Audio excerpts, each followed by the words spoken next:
Welcome guys GK MCQs MK channel में आपका बहुत बहुत स्वागत है। आज हम डिस्कस करने वाले सरफेस केमिस्ट्री यानी कि पृष्ठीय रसायन के मल्टीपल चॉइस क्वेश्चन। अगर गाइज आप इसी प्रकार रोजाना मल्टीपल चॉइस क्वेश्चन पाना चाहते हैं तो इस चैनल को सब्सक्राइब करके बेल आइकन पर प्रेस कर सकते हो। रोजाना आपको मल्टीपल चॉइस क्वेश्चन मिलते रहेंगे। सो चलिए शुरू करते हैं। पहला क्वेश्चन है, निम्न में से कौन सा प्रक्रम प्रावस्ताव के अंतरा पृष्ठ पर गठित नहीं होता है? क्रिस्टलीकरण, विषमांगी उत्प्रेरण, सममांगी उत्प्रेरण या फिर संसारण। बताइए। सो गाइस इसका राइट ऑप्शन हो जाएगा सममांगी उत्प्रेरण। अगला क्वेश्चन है आपका, अधिशोषण के प्रक्रम में साम्यावस्था पर, ये आपके सामने ऑप्शन दिए हुए कुछ 4 option. Delta H equal to होता है, ठीक है, ग्रेटर देन, लेस देन, सब कुछ यहाँ पर दिया हुआ है, तो आपको बताना है राइट ऑप्शन क्या होगा। सो सिंपल इसका राइट ऑप्शन हो जाएगा delta H equal to T delta S. ठीक है, ये होगा अधिशोषण के प्रक्रम में साम्यावस्था पर। साम्यावस्था के बारे में पूछा गया है यहाँ पे, तो इस प्रकार थोड़ा सा आपको ध्यान रखना है। अगला क्वेश्चन है, सब्सक्राइब जरूर कर लेना, बेल आइकन पर अवश्य करना। निम्न में से कौन सा अंतरापृष्ठ प्राप्त नहीं किया जा सकता? निम्न में से कौन सा अंतरापृष्ठ प्राप्त नहीं किया जा सकता? द्रव द्रव, ठोस द्रव, द्रव गैस, गैस गैस। बताइए, दिमाग लगे थोड़ा।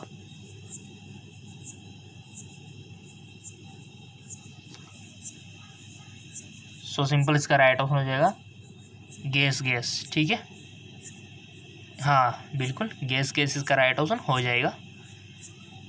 अगला क्वेश्चन,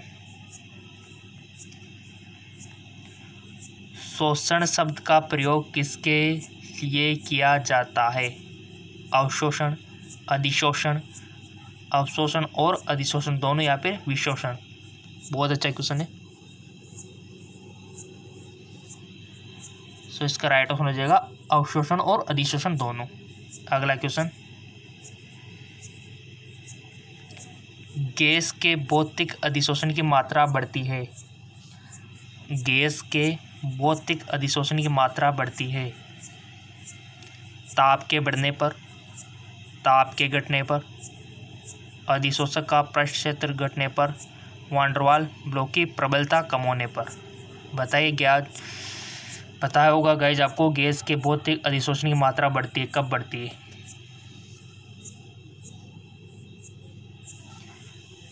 सो सिंपल, ताप के घटने पर बहुत गैस के भौतिक अधिशोषण की मात्रा बढ़ती है।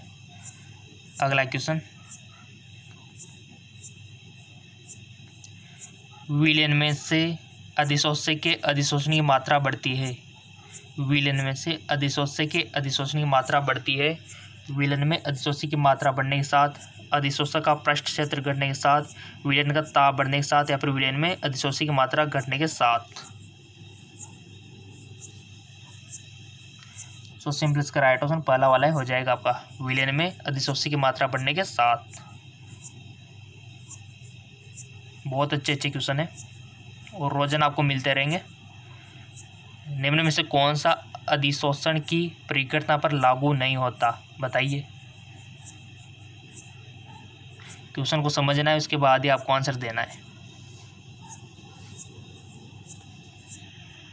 टिक लगा दिया? सो इसका राइट ऑप्शन हो जाएगा आपका पहला वाला। ठीक है, चलते आगे की ओर। नेक्स्ट क्वेश्चन है आपका, निम्न में से कौन सी परिस्थिति भौतिक अधिशोषण के लिए एक अनुकूल नहीं है? उच्च दाब, ऋणात्मक डेल्टा एच, अधिशोष्य का उच्च क्रांतिक ताप, उच्च ताप। सही आंसर आपको बताना है। आई होप आपने टिक लगा दिया होगा। इसका राइट ऑप्शन हो जाएगा उच्च ताप, हाई टेम्परेचर। नेक्स्ट, गैसीय स्पीशीज का भौतिक अधिशोषण किसके द्वारा रासायनिक अधिशोषण में परिवर्तित हो सकता है? गैसीय स्पीशीज का भौतिक अधिशोषण किसके द्वारा रासायनिक अधिशोषण में परिवर्तित हो सकता है? ताप में कमी से, ताप में वृद्धि से, अधिशोषक के पृष्ठ क्षेत्रफल में वृद्धि से या फिर अधिशोषक के पृष्ठ क्षेत्र में कमी से। सो इसका राइट ऑप्शन आ जाएगा ताप में वृद्धि से। वीडियो को 2 से 3 बार देख लेना ताकि आपको लिखने की रिक्वायरमेंट नहीं हो, ईजिली सीधा दिमाग में घुस जाए। अगला क्वेश्चन, भौतिक अधिशोषण में अधिशोषक किसी एक गैस के लिए विशिष्टता प्रदर्शित नहीं करता क्योंकि संबंधित वैन डर वाल्स बल व्यापक होते हैं, संबंधित गैस आदर्श गैसों के लिए समान व्यवहार करती है, अधिशोषक की एंथैल्पी कम होती है, यह उत्क्रमणीय प्रक्रम होता है। सो इसका राइट ऑप्शन हो जाएगा संबंधित वैन डर वाल्स बल व्यापक होते हैं। अगला क्वेश्चन, निम्न में से कौन सा अवशोषक का एक उदाहरण है? सिलिका जेल पर जल, कैल्शियम क्लोराइड पर जल, सूक्ष्म विभाजित निकल पर हाइड्रोजन, धातु पृष्ठ पर ऑक्सीजन। तो इसका राइट ऑप्शन हो जाएगा आपका, टिक तो लगा दिया ना आपने, इसका राइट ऑप्शन है कैल्शियम क्लोराइड पर जल, जो कि एक अवशोषण का एक उदाहरण है। अगला क्वेश्चन, दिए गए आंकड़ों के आधार पर बताइए कि निम्न में से कौन सी गैस चारकिल की निश्चित मात्रा पर सबसे कम अवशोषित होती है? क्रांतिक ताप आपके सामने दिया हुआ है और ये ऑप्शन दिए हुए CO2, SO2, CH4 और H2। सो इसका राइट ऑप्शन हो जाएगा ऑप्शन 4 H2। अगला क्वेश्चन है, निम्नलिखित अभिक्रिया में किसमें विषमांगी उत्प्रेरण हो रहा है? बताइए, निम्न अभिक्रियाओं में से किसमें विषमांगी उत्प्रेरण हो रहा है? चारों ऑप्शन रीड कर लीजिए अच्छे से, उसके बाद इजीली आपको आंसर देना है।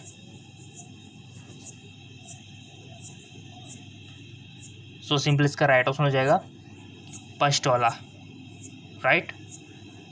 अगला क्वेश्चन, फर्स्ट यानी कि गाइज ये वाला होगा, यानी कि इसमें ख और ग यानी कि दोनों, ठीक है ना, तो ये होता है ख और ग। नेक्स्ट क्वेश्चन,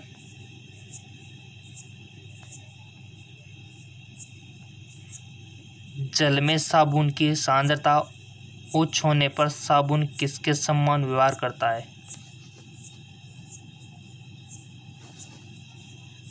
सो सिंपल, सहचारी कोलॉइड। जल में साबुन की सांद्रता उच्च होने पर साबुन किसके समान व्यवहार करता है? सहचारी कोलॉइड के रूप में। अगला क्वेश्चन, निम्न में से कौन सा टिंडन प्रभाव प्रदर्शित करेगा? क्रांतिक मिशेल सांद्र के नीचे साबुन का जलीय विलयन, क्रांतिक मिशेल सांद्रता के ऊपर साबुन का जलीय विलयन, सोडियम क्लोराइड का जलीय विलयन या फिर शर्करा का जलीय विलयन। सो सिंपल, क्रांतिक मिशेल सांद्रता के ऊपर साबुन का जलीय विलयन, ऑप्शन सेकंड। नेक्स्ट, किस विधि द्वारा द्रव्यरागी सोल का रक्षण किया जा सकता है?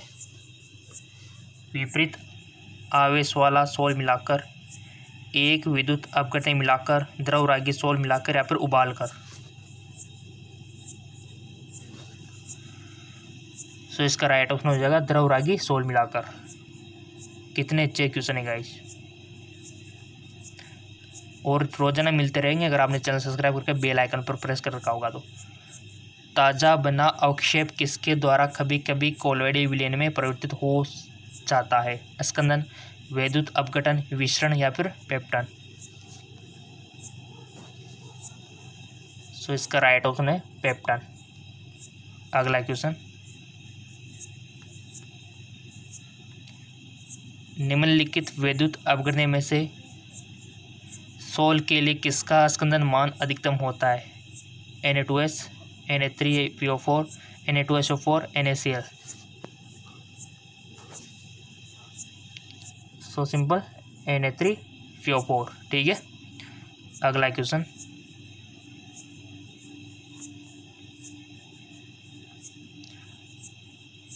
उस कोलोइडी तंत्र को जिसमें ठोस पदार्थ प्रक्षेपित प्रावस्था के रूप में तथा द्रव प्रक्षेपण माध्यम के रूप में होता है, किसे वर्गीकृत करते हैं? ठोस, सोल, जेल, इमल्सन या फिर सोल? So simple, sol. अगला क्वेश्चन,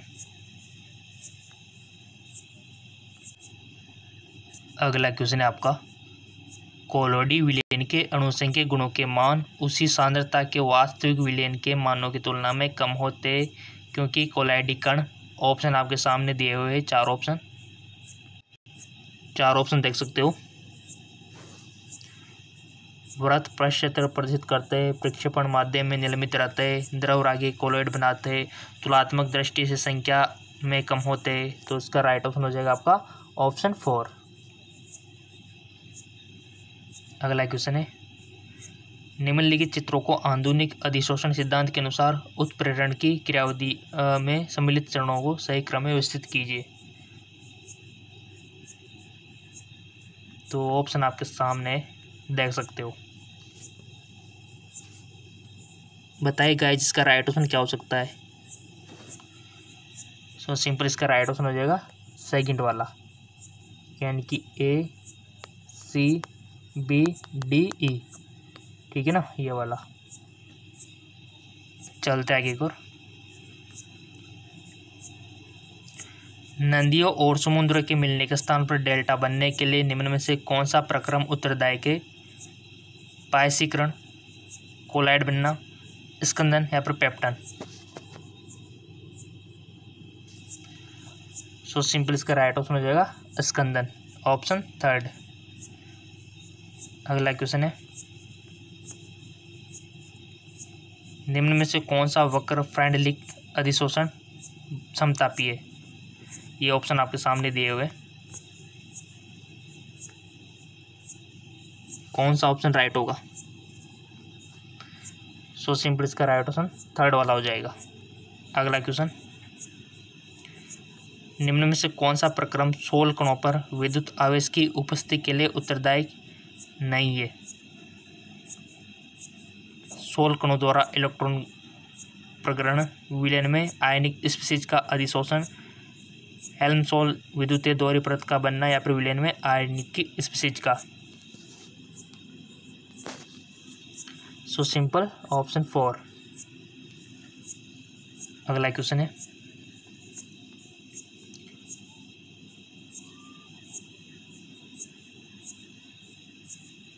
निम्न में से कौन सी परिघटनाएं चित्र में दर्शाए पर लागू होती है? अवशोषण, अधिशोषण, स्कंदन या फिर इमल्सिफिकेशन? टिक लगा दिया, चेक नाउ। इसका राइट ऑप्शन हो जाएगा अधिशोषण। और अब बात करते हैं कि किस प्रकार से क्वेश्चन बन सकते हैं आपके थ्योरेटिकल से, ठीक है, उसकी बात हम कर लेते हैं। तो आ जाइए। सो गाइज, ये टेबल आपको याद रखनी है, भौतिक अधिशोषण और रासायनिक अधिशोषण में अंतर, डिफरेंस। यहाँ से भी आपके एमसीक्यूज बन सकते हैं बहुत सारे। देखिए कैसे, क्योंकि यहाँ पर भौतिक अधिशोषण क्या होते हैं, यह वान डेर वाल्स बलों के कारण उत्पन्न होते हैं, यह प्रकृति में विशिष्ट होते हैं, यह प्रकृति में उत्क्रमणीय है, ठीक है। कौन से? भौतिक अधिशोषण। और यह गैस की प्रकृति पर निर्भर करता है, अधिक आसानी से द्रवीकृत जैसे की सघनता से अधिशोषित होते हैं। इसमें अधिशोषण की एंथैल्पी 20 से 40 किलो जूल मोल यूनिट होती है और अधिशोषण के लिए निम्न ताप सहायक होता है। यह ताप बढ़ने पर घटता है। ये सारे जितने भी फीचर यहाँ पर दिए हुए सब आपको याद करने हैं। इनमें सुप्रक्षेप्य सक्रिय ऊर्जा की आवश्यकता नहीं होती है, यह पृष्ठीय सतह पर निर्भर करता है, ठीक है। उच्च दाब पर अधिशोषक के पृष्ठ पर यह बहुगुण परतों के रूप में परिणामित होता है और इसी का आपको उल्टा कर देना है, वो आपका रासायनिक अधिशोषण हो जाएगा, ठीक है। रासायनिक बंध बनने के कारण होता है, प्रकृति में अति विशिष्ट होते हैं, यह अनुत्क्रमणीय, ये इंपॉर्टेंट है, उत्क्रमणीय, अनुत्क्रमणीय। एमसीक्यूज बनता है यहाँ से। यह भी गैस के प्रकृति पर निर्भर करता है। इसमें अधिशोषण की एंथैल्पी 300 से 240 किलो जूल मोल यूनिट होती है। अधिशोषक के लिए उच्च ताप सहायक होता है, कभी कभी उच्च सक्रियण ऊर्जा की आवश्यकता होती है। यह भी पृष्ठीय सतह पर निर्भर करता है, ठीक है। यह एकल अणु परत के रूप में फलित होता है। सो ये टेबल आप चाहे तो स्क्रीनशॉट ले सकते हो, ताकि आप कभी भी जब आपके साथ मोबाइल रहे तो पढ़ सकते हो, ठीक है। किसी भी जगह आप इसको पढ़ सकते हो, किसी प्रोग्राम में आप गए हो, कहीं पर बैठे हो, फालतू बैठे हो, तो आप इजीली मोबाइल निकाल के पढ़ सकते हो। ये टेबल क्वेश्चन बनेगा यहाँ से देखना 100%। और नेक्स्ट चलते हैं कहाँ से क्वेश्चन बन सकता है। सो गाइज, उनके बाद आपको एंजाइम और उत्प्रेरण के अभिलक्षण याद रखने हैं, जैसे कि सार्वत्रिक दक्षता होती है, उच्च विशिष्ट प्रकृति होती है, इष्टतम ताप होता है, ठीक है। इष्टतम ताप का क्या मतलब है?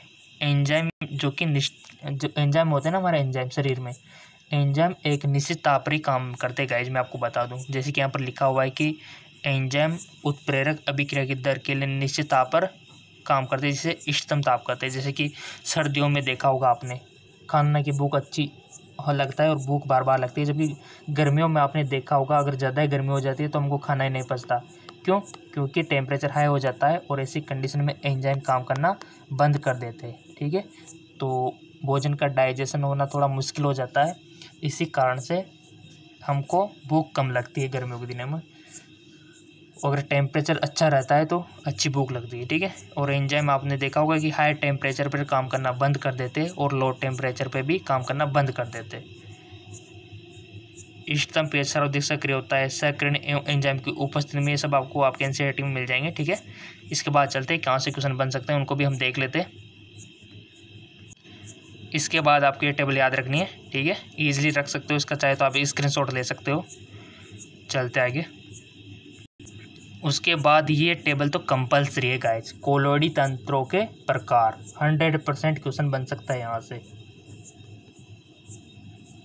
ठीक है। तो आपको ये किस प्रकार याद रखनी है, देखो, प्रक्षेपित प्रावस्था आपको याद रखनी है, प्रक्षेपण माध्यम, कोलोइड का प्रकार और उदाहरण। यहीं से तो आपके मल्टीपल चॉइस क्वेश्चन बनते हैं। और जिसने ये टेबल याद कर ली, कहीं से भी मल्टीपल चॉइस क्वेश्चन बन जाए इनमें से, आप इजीली कर सकते हो। कुछ भी नहीं, सिंपल है बहुत। इधर टॉस दिया हुआ है, द्रव और उसके बाद गैस, तो इधर घोलते जाना है टॉस को, द्रव को, गैस को, टॉस को, द्रव को, गैस को, ठीक है, टॉस को, द्रव को। और कोलोइडी का प्रकार की टॉसोल होगा, सोल होगा, एरोसोल होगा, जेल होगा, इमल्सन होगा, ठीक है, एरोसोल होगा, टॉसोल होगा, फोम होगा।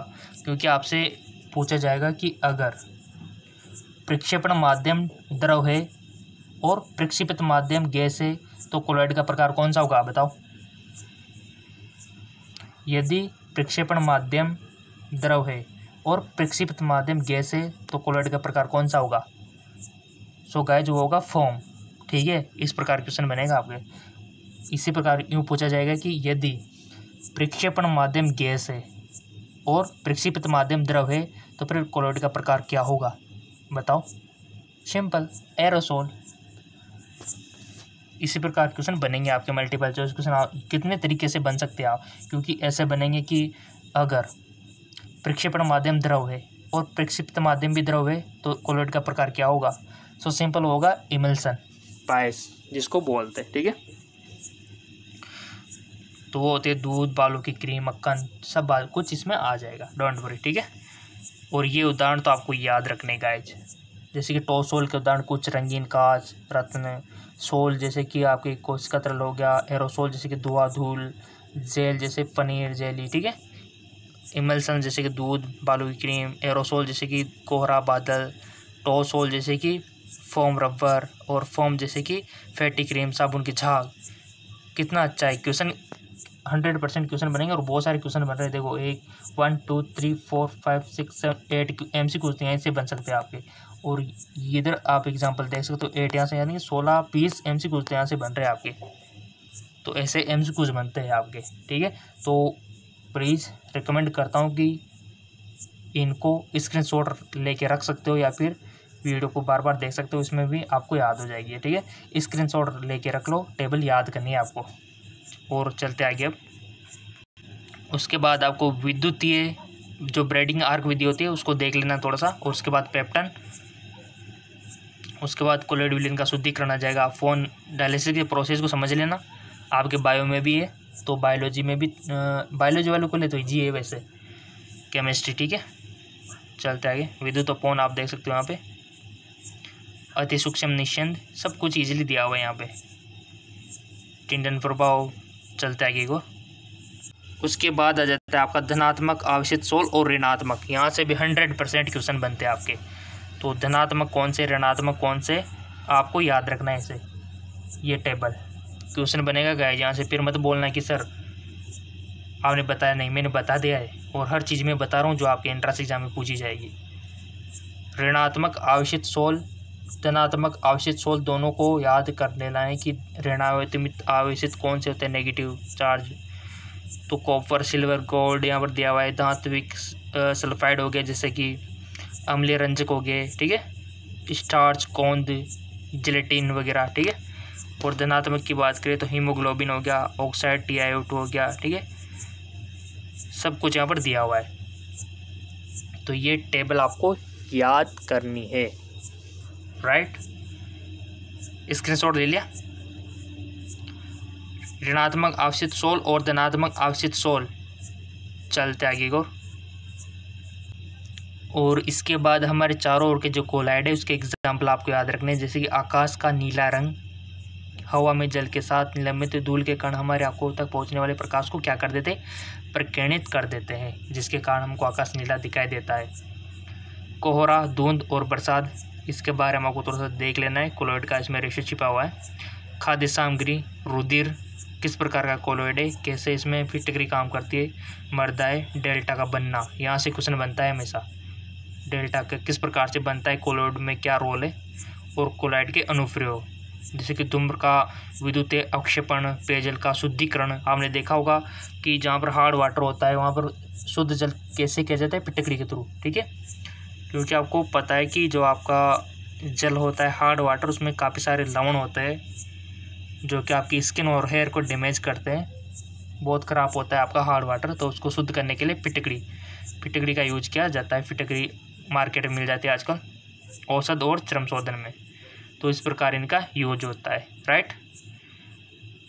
चलते आगे को, इसके बाद कुछ अनुप्रयोग यहाँ पर भी देख सकते हो, अप्रमार्जकों में, फोटोग्राफी में, रबर उद्योगों में, औद्योगिक उत्पाद में, ठीक है।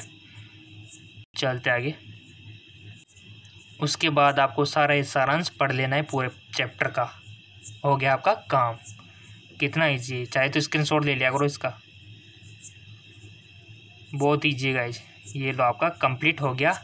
और हमारा जो जेक्लोन जॉब चैनल है वहाँ पर भी हम MCQs करवाते हैं रोज़ाना, तो उसको भी जाके फॉलो कर सकते हो, लिंक नीचे डिस्क्रिप्शन में दिया हुआ है। और अधिक मल्टीपल चॉइस क्वेश्चन देखने के लिए नीचे डिस्क्रिप्शन में लिंक दिया हुआ है, वहाँ से आप देख सकते हो। जो आपने वीडियो मिस कर दिया है उसको आप देख सकते हो। ओके, धन्यवाद।